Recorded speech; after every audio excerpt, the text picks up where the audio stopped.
Em nome do Pai, do Filho e do Espírito Santo. Amém. Louvado seja o nosso Senhor Jesus Cristo. Querido irmão e irmã, nós estamos celebrando a solenidade da Santíssima Trindade. Após recordarmos o mistério da ascensão do Senhor aos céus, sentando-se à direita do Pai, e o derramamento do Espírito Santo em Pentecostes, hoje a Igreja nos reserva esta grande oportunidade de pensarmos na comunhão que há na Santíssima Trindade. Pai, Filho e Espírito Santo, três pessoas, um só Deus, e isto é um grande mistério que temos diante dos nossos olhos e diante do nosso coração. Porque mais do que talvez um mistério a ser compreendido em termos filosóficos e teológicos, é muito mais um grande convite à experiência do amor que existe entre as três pessoas da Trindade. É assim que a primeira leitura nos coloca de modo muito maravilhoso, com cenas muito interessantes da criação, a figura da sabedoria representando o próprio Senhor Jesus. E ali no livro dos Provérbios nós encontramos essa expressão: fui constituída desde o princípio, antes das origens da terra, fui gerada. Ora, sabemos, pelo credo que nós professamos, que Jesus não foi criado, nós fomos criados, o mundo foi criado, mas Jesus foi gerado, é da mesma natureza divina do Pai, gerado da natureza divina. E mais adiante no livro dos Provérbios, depois que fala sobre antes que algumas coisas foram feitas e quando preparava os céus, ali estava eu, quando firmava as nuvens, lá no alto, ali estava e reprimia os abismos, fixava de modo que as águas não ultrapassassem as bordas. Enfim, nós temos aqui uma presença extraordinária de um pai que trabalha ao lado do seu filho.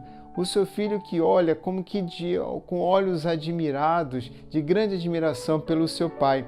E nós encontramos, essa expressão, eu estava ao seu lado como mestre de obras, eu era o seu encanto. Ou seja, não só o filho acompanhava a grande obra do pai, como também o pai olhava com encanto para o seu filho. Essa é uma grande e fortíssima expressão de amor que é capaz de curar aqueles que se colocam exatamente neste lugar do filho. Estar ao lado do pai e amar o pai. Não se sentir coibido, constrangido, perseguido ou amedrontado pelo pai, mas olhar o pai com admiração e ao mesmo tempo ser olhado com muito amor pelo pai, com um olhar de encanto. Eu era o seu encanto, brincando e alegrando-me. Esta é a grande graça da segurança que uma criança tem na medida em que sabe que pode ficar tranquila, porque o seu pai está ali, a sua mãe está ali, e de modo especial aqui nós temos essa referência na interação entre o pai e o filho. Jesus vai nos trazer a grande realidade desta presença viva do Espírito Santo em nós no seu Evangelho. Retirado do livro de João, nós encontramos Jesus dizendo que quando o Espírito da verdade vier, ele nos colocará diante da plena verdade, inclusive coisas futuras haveria de nos revelar. E ele nos revelaria e nos diria o quê? Aquilo que é próprio do Pai, e tudo que é do Pai é do Filho. Ou seja, pela ação do Espírito Santo, a partir da celebração de Pentecostes, tudo aquilo que nos inspira, o Espírito de Deus nos coloca também diante da mesma graça, da presença de Jesus e ao mesmo tempo da presença do Pai. O que tudo revela tudo aquilo que é do Filho, daquilo que o Filho ouviu, e tudo que o Filho ouviu, ouviu do Pai. Tudo aquilo que é do Pai é também do Filho. E assim nós nos encontramos pela ação do Espírito Santo mergulhados neste grande mistério, nesta comunhão, nesta família de amor. Ora, se nós somos feitos à imagem e semelhança de Deus e realmente o somos sobretudo pela capacidade de amar. Para concluir, a segunda leitura nos traz uma interessante reflexão. Mesmo vivendo na comunhão de amor do Pai, do Filho e do Espírito Santo, e a palavra para recebermos Jesus é comunhão, e exatamente com Jesus nós nos encontramos também com o Pai pela ação do Espírito Santo em nossas vidas, isso não nos poupa a tribulação. não nos poupa as dificuldades, elas acontecem.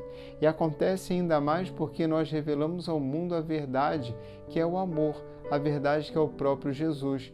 A grande proposta é a clareza da identidade de Jesus, que não se assemelhou a nenhum outro fundador de igreja, nenhum mito, nenhuma personagem histórica, ninguém como Jesus. Isso gera, como na época dos apóstolos e discípulos, nos primeiros séculos do cristianismo, ainda hoje gera perseguição e morte, sendo as tribulações naturais ou aquelas devidas à nossa fé. Enfim, as tribulações, elas não nos afastam do amor de Deus, muito pelo contrário. Aqui neste trecho retirado do livro de Romanos, aos Romanos, no capítulo 5, vai nos mostrar que a tribulação se torna, qualquer tribulação, uma grande oportunidade para manifestarmos a glória de Deus. De que forma? Na medida em que cada tribulação, cada dificuldade, cada circunstância difícil em minha vida, mesmo na minha vida passada, há muito tempo, na minha infância, não importa, tudo serve no amor para a glória de Deus. É por isso que vai dizer então São Paulo a respeito do amor que foi derramado em nossos corações pelo Espírito Santo, porque o próprio Espírito Santo é o amor. E assim, nas tribulações, nas dificuldades, nas perseguições, nas dores, nas enfermidades, nas machucaduras, nas problemáticas de relacionamento, das necessidades de dar e receber perdão, o Espírito Santo nos foi derramado, o amor nos foi derramado para que em tudo possamos responder com amor. Não a violência com violência, agressão com agressão, indiferença com indiferença, mas a tudo que nos acontece, de bom e de ruim, sempre, nas piores das tribulações, em tudo revelar a presença da Santíssima Trindade, que é comunhão de amor. Pela ação do Espírito Santo, manifestarmos ao mundo esta presença do próprio Espírito Santo em nossas vidas, amando, servindo, perdoando, dando perdão de modo generoso, como também pedindo perdão de qualquer forma que acontece, em tudo que fazemos, é a grande expressão daquilo que somos. Somos a expressão do amor do Pai, somos a expressão do amor do Filho, o amor do Espírito Santo. Celebrando a Santíssima Trindade, este grande mistério, esta grande interação e revelação de amor, que possamos revelar ao mundo, que realmente, como escreveu São João, para que todos saibam que Deus é amor. O Senhor esteja convosco. Abençoe-vos o Deus Todo-Poderoso, Pai, Filho e Espírito Santo. Amém. Ó Senhor nosso Deus, como é grande vosso nome por todo o universo.